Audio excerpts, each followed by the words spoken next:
সুযোগ করে দেওয়ার জন্য সর্বপ্রথম আমি আপনাদের সবাইকে ওয়েলকাম জানাচ্ছি আমার প্রেজেন্টেশনের টপিকটা ছিল international political economy world war II। আমি একটা আর্টিকেল রিভিউ করেছি। এই আর্টিকেলটা লিখেছেন জোসেফ বেকো নামক একজন ভদ্রলোক, যিনি ডিউক ইউনিভার্সিটির একজন প্রফেসর। উনি ওই আর্টিকেলের মধ্যে মূল 4টা বিষয় সম্পর্কে বলার চেষ্টা করেছেন। প্রথমত হচ্ছে কি সেকেন্ড ওয়ার্ল্ড ওয়ারের পরে যে ইকোনমিটা ছিল সেটার ফিচারগুলো কি, বৈশিষ্ট্যগুলো কি। দ্বিতীয়ত তিনি বলার চেষ্টা করেছিলেন যে ইন্টারন্যাশনাল পলিটিক্যাল ইকোনমিতে যে কি কোন কোন অ্যাক্টরগুলো আসলে কাজ করে। আর তৃতীয়ত তিনি বলার চেষ্টা করেছেন আসলে এই যে একটা ইকোনমি নতুন করে সৃষ্টি হলো, এই ক্ষেত্রে আমাদের রিসার্চ করার কি রয়েছে এবং হচ্ছে কি আমরা কি সেখানে কন্ট্রোভার্সি করি বা ডিসএগ্রি করি। তারপর তিনি লাস্টলি যে কথাটা তিনি বলতে চেয়েছেন সেটা হচ্ছে কি আসলে যেটা এখানে ইকোনমিক ইন্টিগ্রেশন তৈরি হয়েছে এটা ভবিষ্যতে কতটুকু লং রানে রয়ে যাবে অথবা সাস্টেইন করবে। প্রথমত তিনি বৈশিষ্ট্যগুলো বর্ণনার ক্ষেত্রে তিনি বলার চেষ্টা করেছেন যে দ্বিতীয় বিশ্বযুদ্ধের পরে যে ওয়ার্ল্ড ইকোনমিটা গঠিত হয়েছিল সেখানে তিনি যেটা দেখাচ্ছেন সেটা হচ্ছে কি ইকোনমিক ইন্টিগ্রেশন তৈরি হয়েছে, অর্থাৎ বিভিন্ন কান্ট্রিগুলোর মধ্যে ইকোনমি শেয়ার করা, তাদের পরস্পর হচ্ছে কি এক্সপোর্ট করা, ইম্পোর্ট করা ইত্যাদি বিষয়গুলো সেখানে অন্তর্ভুক্ত হয়েছে। এক্ষেত্রে উনি দুটো জিনিসকে অবশ্যই গুরুত্ব দিয়েছেন, একটা হচ্ছে কি ট্রেড আর একটা হচ্ছে ফাইন্যান্স। ট্রেড হচ্ছে কি ব্যবসা এবং সেটা হচ্ছে কি পরস্পর একটা একাধিক কান্ট্রির মধ্যে যে ট্রেডগুলো হবে সেখানে তারা ট্যারিফকে রিডাকশন করেছে এবং সেটা খুবই সিভিয়ারলি তারা রিডাকশন করেছে। আমরা এখানে একটা সরণি দেখতে পাচ্ছি যেটা 1946 সালে যেটা 40% ট্যারিফ ছিল, সেখানে আমরা 1990-এর দশকে আমরা দেখতে পাচ্ছি সেটা 4%-এ চলে এসেছে।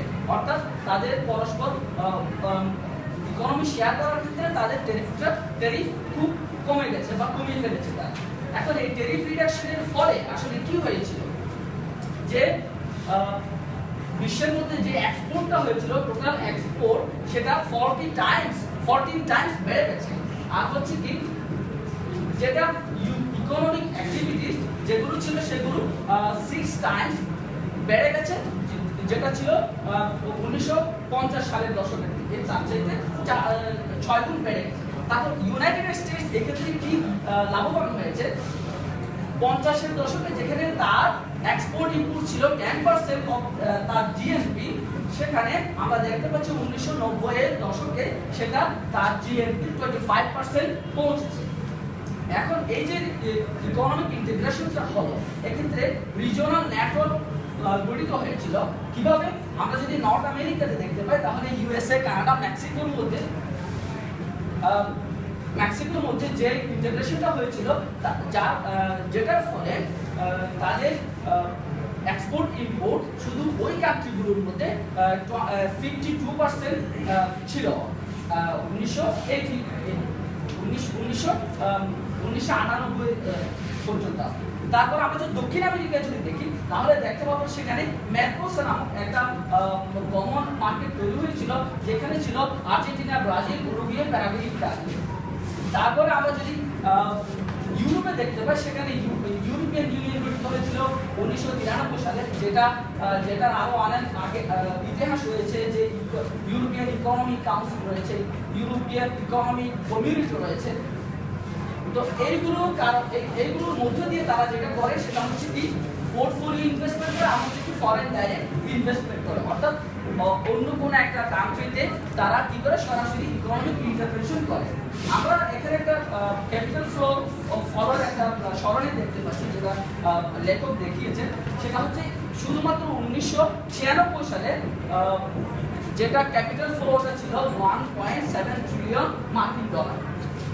এখন এটার কারণে যে কি হলো আসলে আমরা বিশেষ করে ডেভেলপিং কান্ট্রিগুলোতে কি প্রবলেমটা দেখা দিয়েছিল সেটা একটু দেখবো। যে 1997 পর্যন্ত দেখা যাচ্ছে 10% ক্যাপিটাল কি করার জন্য, ক্যাপিটাল অ্যাকিউমুলেশন করার জন্য ফরেন ডাইরেক্ট ইনভেস্টমেন্ট এখানে খুব বেশি গুরুত্ব পালন করেছে। অর্থাৎ একটা দেশের মধ্যে নিজের ক্যাপিটালের চাইতে ফরেন ক্যাপিটালটা কত বেশি 10%-এ পৌঁছেছে। এখন সেখানে ওই অ্যাক্টরস গুলো দেখিয়েছেন যে ওখানে মাল্টিন্যাশনাল এন্টারপ্রাইজেস রয়েছে, তারপরে global institution, world bank, IMF, তারপরে ওয়ার্ল্ড ট্রেড অর্গানাইজেশন রয়েছে। তো এই সমস্ত অর্গানাইজেশনগুলো বেসিক্যালি ইন্টারন্যাশনাল এরিনাতে সেকেন্ড ওয়ার্ল্ড ওয়ারের পরে তারা কি করেছে, অ্যাক্টর হিসেবে কাজ করেছে। মাল্টিন্যাশনাল এন্টারপ্রাইজ যেগুলো ছিল সেগুলো ওয়ার্ল্ড ব্যাংকের রিপোর্ট অনুযায়ী উনি দেখানোর চেষ্টা করেছেন যে 60,000 হচ্ছে কি মাদার কিছু রয়েছে, অর্গানাইজেশন রয়েছে, তারা সারা ওয়ার্ল্ডের মধ্যে 50 লক্ষ অর্গানাইজেশনকে তারা সাবসিডি দিয়ে থাকে, বিভিন্নভাবে তারা ফ্লারিশ করার জন্য ইনফ্লুয়েন্স করে থাকে।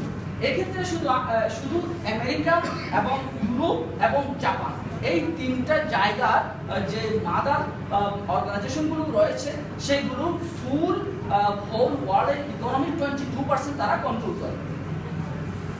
তারপর এই ক্ষেত্রে লেখক দেখানোর চেষ্টা করেছে আসলে এই ক্ষেত্রে আমাদের রিসার্চ করার কি রয়েছে। তো এখন উনি বলার চেষ্টা করেছেন এই যে ইকোনমিক ইন্টিগ্রেশন হলো এটা আমাদের জন্য সুফল বয়ে আনলো নাকি আসলে অন্য কিছু বয়ে আনলো।